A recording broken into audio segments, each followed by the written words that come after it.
በቤተክርስቲያን ላይ በደረሰ ጥቃት 4 ሰዎች ሲሞቱ 8 ሰዎች መቁሰላቸውን እንዲሁም ደግሞ ቤተክርስቲያኑ ሙሉ ለሙሉ መጋየቱን ዛሬ በመልአኩ ቅዱስ ገብርኤል ዕለት አንድ የምስራች ሰምተናል። ለባሮኪ ድምጽ የሆናችሁ በሙሉ እንኳን ደስ አላችሁ። ባሮኪ በዛሬው ዕለት ማለት ነው ነፃነት ተብሎ ወደ ቤቱ ተመልሷል። ሰርጉ ላይ የሞተው ሙሽራ በርካቶችን አሳዝኗል። ወንድማችን ብሩኬ ይግባኝ ተጠይቆበት ከእስር አልተፈታም። ሰብስክራይብ ለምንድነው የማታደርጉት? አሁን ማርኩ። ዛሬ በመልአኩ ቅዱስ ገብርኤል ዕለት አንድ የምስራች ሰምተናል። ወንድማችን ባሮክ በ30 ሺህ ብር ዋስ እንዲለቀቅ ፍርድ ቤት አዟል። እንኳን ደስ አላችሁ ሁላችሁም ኦርቶዶክሳውያን። ወንድማችን እንግዲህ በዕለተ ቀኑ ገብርኤል ዛሬ አላሳፈረንም። ለቤቱ ያብቃ ወንድማችን። ኦርቶዶክሳውያን ደግሞ ሁላችሁም እንኳን ደስ አላችሁ፣ እንኳን ደስ አለን። ወንድማችን ለቤትህ፣ ለትዳርህ፣ ለልጅ በሰላም ያብቃ።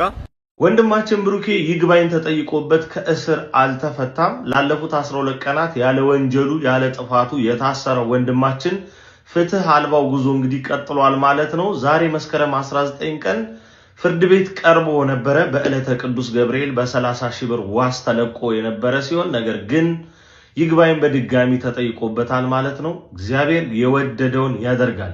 በዚህ መካከል ሁላችንም ደግሞ እውነቱን በመግለጥ ወንድማችንን አይዞ ብለን በማበረታታት መቀጠል መቻል አለብን። አካውንቱ የቲክቶክ አካውንቱ 1 ሚሊዮን ፎሎወር ሊገባ የቀረው 30 ሺህ ፎሎወር ብቻ ነው። አሁንም የወንድማችን ብሩኬን አካውንት 1 ሚሊዮን አስገብተን ስጦታ አድርገን እንጠብቀዋለን ማለት ነው። ግዴለም እግዚአብሔር አምላክ ይፈራ። በክርስትናችሁ አትፈሩ። በክርስትናችሁ የሚመጣባችሁ ትችት ካለ መገለል ካለ እርግጠኞች ከሆናችሁ ስለ ስሙ በስሙ ስለተጠራው እሱን ስላከበረ መመሪያውን ስለጠበቅኩ ነው እንዲህ ሆንኩት ብላችሁ የምታምኑ ከሆነ የሚመጣባችሁን ተግዳሮት ሁሉ ተሸከሙ። ያን ጊዜ ነፍሳችሁን አድናችኋል። ያን ጊዜ በእግዚአብሔር ፊት ሞገስ አግኝታችኋል። ሞገስ አግኝታችኋል። መስቀል ማለት ይሄ ነው አይደለም? መስቀል ማለት ይሄ በዚህ ልክ ነው ሊሆን ሲደላ ክርስቲያን ደግሞ ሳይደላ ደግሞ ሌላ የምንሆን ሌባ ስናይ ሌባ፣ ውሸታም ስናይ ውሸታም የምንሆን ከሆነ መስቀሉን አልተሸከምንም ማለት ነው። በእግዚአብሔር ልጅ አፍረንበታል ማለት ነው። አትፈሩብኝ አለው። ስለዚህ ይሄን ተግዳሮት መቋቋም መስቀል ይባላል። የእያንዳንዳችን መከራ ማለት ነው። ሌላው ሁለተኛው መስቀል ማለት ምን ማለት ነው ብያችኋል። ክርስቶስ የተሰቀለበት እንጨቱ እኛ የምንይዘው ይሄ አርማው በልብሳችሁ ላይ በግንባራችሁ ላይ አርማ አድርጋችሁ የዳንኩት በዚህ መስቀል ላይ ክርስቶስ ዋጋ ከፍሎ ነው ብላችሁ የምታስቀምጡት ሌላው መስቀል የሚባለው ይሄ። ሁለተኛው መስቀል የሚባለው ይሄ እውነት ነው።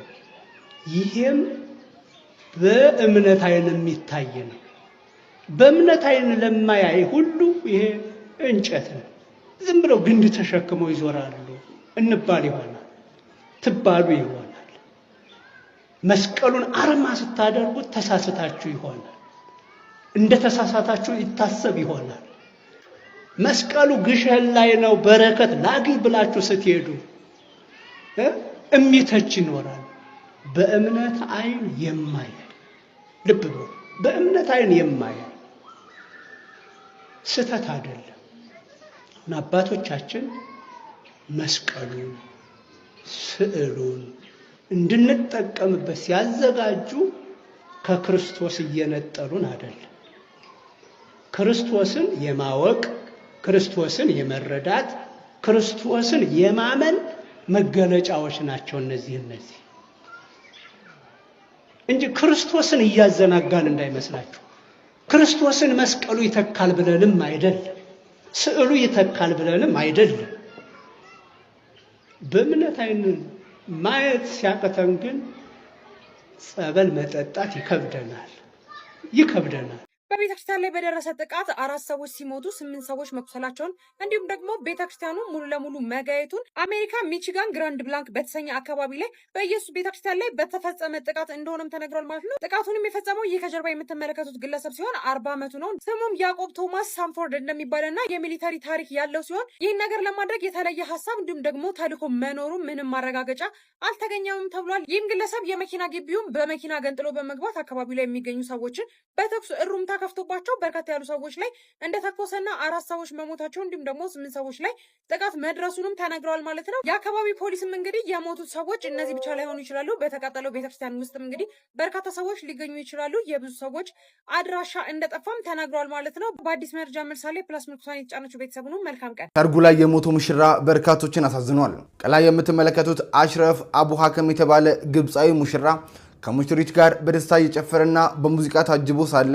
ሳይታሰብ በድንገት መሬት ላይ ይወድቃል። ደስታውም በቅጽበት ወደ ሐዘን ይቀየራል። ሐሙስ ምሽት ላይ በተከሰተው በዚህ ልብ የሚሰብር ክስተት ለእርዳታ በፍጥነት የደረሱት እንግዶች ሊያነቁት ቢሞክሩም ነገሩ ግን አልተሳካም። ዶክተሮቹም የሙሽራውን በድንገተኛ ልብ መታሰር ካርዲያክ አሬስት ምክንያት በቦታው ላይ ሕይወቱ ማለፉን አረጋግጠዋል። ከደቂቃዎች በፊት በሳቅ በሆታና በጭፈራ የተናጋው የሰርግ አዳራሽ ከመቅጽበት በለቅሶና በዋይታ ተተካ። ህይወት አንዳንዴ እንደዚህ ነች። መች ምን እንደሚፈጠር እርግጠኛ መሆን አንችልም። በትንንሽ ኃጢአቶችም ሆነ በትልልቅ ኃጢአቶች የወደቅንባቸው ጊዜያት ቁጭ ብላችሁ ወደ ኋላ ብታስታውሱ ከጸሎት ውጭ የሆንባቸው ጊዜያት ናቸው። በጸሎት እያለን ውድቀቶቻችን ይቀንሳሉ። ምክንያቱም እግዚአብሔር ከኛ ጋር ነው። ያ ማለትን ማለት ነው። ቅድም ያልኩት እኮ ነው። አጥሯን አፈረስክባት አለ ቅዱስ ዳዊት። እናሳ ወይ በላ ሁሉ ኃላፊ ፍኖት፣ ኃላፊ አግዳሚው ሁሉ እየቆጠቆጠ ጨረሳት አለ። ለምን? አጥሯ የለም። ጸሎት በጣም እጅግ በጣም ጌታ ስለዚህ ምን አለ? ይውላችሁ ወይም እንዳዝመራ ውሰዱት። በአጠገቡ ከብት የሚነዳ ከሆነ አጥር ከሌለው ይበሉታል። ወይም ወርቅ እንደተከማቸበትና በር እንደሌለው ቤት ቁጠሩት። እንደዚያ ከሆነ ሌቦች ሁሉ እየገቡ ይወስዱታል። አጋንንት ጸጋችንን የሚገፉን ከቆምንበት የሚያዋርዱን መጀመሪያ አጥራችን በመነቅነቅ ነው። ሰይጣን አንድን ሰው መጀመሪያ የሚዋጋው በሚጠነቀቅበት ኃጢአት አይደለም። መጀመሪያ ጥንቃቄውን የሚጠብቅለትን አጥሩ ነው የሚነቀንቀው። ያ አጥር ጸሎት ይባላል። ጸሎቱን ከነቀነቀ በኋላ ሰውየውን ማውጣት በጣም ቀላል ነው። ምንድን ነው አይደል? ጌታ ምንድን ነው ያለ?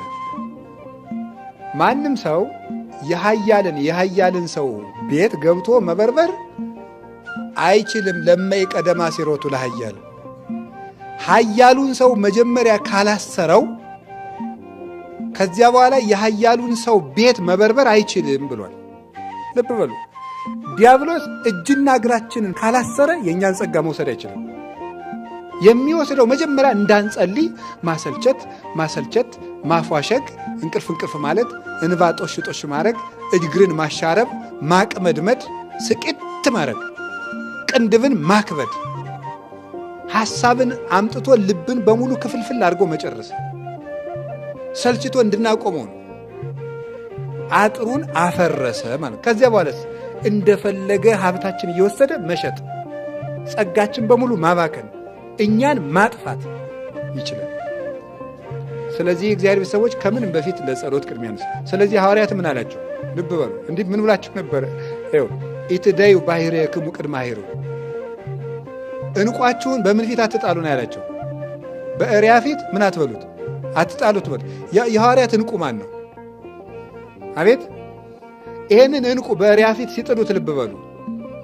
ሁሉም አናውቀውም ብለው ዓርብ ለሪያዎች ለአይሁድ ጥለውት ተበተኑ። ይህንን ዕንቋቸውን እንደዚህ ያደረጋቸው ምንድን ነው? ሐሙስ ማታ አጥራቸው ስለተቀነቀ ነው። ያ አጥራቸው ምንድን ነበረ? ጸሎት ነበር። ጌታ ምንድን ነው ያላቸው? ትግህ ወጸልዩ ከመ ይትባኡ ውስተ መንሱት፣ ወደ ፈተና እንዳትገቡ ተግታችሁ ጸልዩ አላቸው። ተኙ። መጀመሪያ ዕንቋችሁ እንዳይዘረፍ ተጠንቀቁ አላቸው። ከዚያስ አንቀላፉ። ስኢንክሙኑ ተጊያ አሐተ ሰዓተ ምስሌ፣ ከእኔ ጋር 1 ሰዓት መትጋት ተሳናችሁ አላቸው። ከዕንቁ ጋር 1 ቀን ትጉ አላቸው። አቃታቸው፣ ተኙ። ከዚያስ እንቋቸውን በሪያ ፊት ጥለው ተበተኑ። ይኸው ካልጸለዩ እንኳንኛ እነዚያ የሃይማኖት አምዶች ሐዋርያት እንኳን ተገፍተው ወድቀዋል። ጴጥሮስን ያህል አለት ተገፍቶ በቀላል ነፋስ የወደቀው ረድኤተ እግዚአብሔር ስለተለየችው ነው ይላል ቅዱስ ጴጥሮስ። ያቺ ረድኤተ እግዚአብሔር በምንድን ነው የምትጠጋን? በጸሎት ነው። እግዚአብሔር ከተማን ካልጠበቀ ከተማን እንጠብቃለን የሚሉ ሰዎች ምን ይላሉ? በከንቱ ይደክማሉ። ከተማ የተባለ ምንድን ነው? ሰውነታችን። እግዚአብሔር ካልጠበቀው እኛ ራሳችንን መጠበቅ አንችልም። እንኳን ምግባራችን ወገኖች፣ ሃይማኖትን መጠበቅ እንኳን ከባድ ነው። ምን ለሌለው ሰው እግዚአብሔር በረድኤቱ ላልጠበቀው ሰው። ጴጥሮስም ጠብቀኝ ቢል ኑሮ አልክድህም ከማለት ጌታዬ እንዳልትክድ ጠብቀኝ ማለት ይሻል ነበር። እንዳልክድ ጠብቀኝ በለኝ ቢለው ያንን ትቶ አልክድም ማለት ወደቀ። ስለዚህ አባቶች፣ እናቶች፣ ወንድሞች፣ እህቶች እንድናፈራ ጸሎት ላይ ትኩረት እናድርግ። አቤቱ ጌታዬ ሆይ በሉ፣ ለፍሬ አብቃይ በሉ እንጂ እግዚአብሔር ለፍሬ ያብቃል። አዎ አጥር ያስፈልገናል። ጸሎት ዋናው አጥር ነው።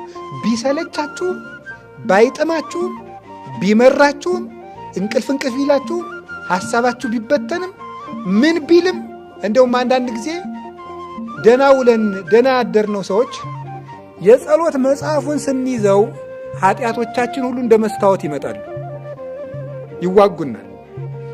ዝም ብለን እናንብበው፣ ግድ የላቸው። የእግዚአብሔር ቃል ቅቤ ነው አይደለም የሚሉ አባቶቻችን። ቅቤ ስለ ቅቤ ብትማርም ባትማርም ከተቀባው ምንድን ነው ያለዝብሃል። ጸሎቱ ቢገባህም ባይገባህም ከጸለይከው ልቡናህን ማለዘቡ ረድኤት ማሳደሩ አይቀርም። ስለዚህ እግዚአብሔር ሰዎች እንጸልይ።